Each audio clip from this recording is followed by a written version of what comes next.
Perform the indicated operation, if possible. 4 squared plus negative 8 minus the quantity 2 cubed minus 6. Let's use the order of operations to simplify this.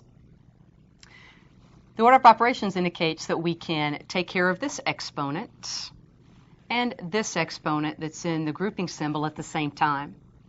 4 squared is 16 plus a negative 8 minus, in parentheses, 2 cubed is 8 minus 6 and close parentheses. As the next step, let's continue in our grouping symbol here with 8 minus 6. Writing each step out completely, 16 plus negative 8 minus 2.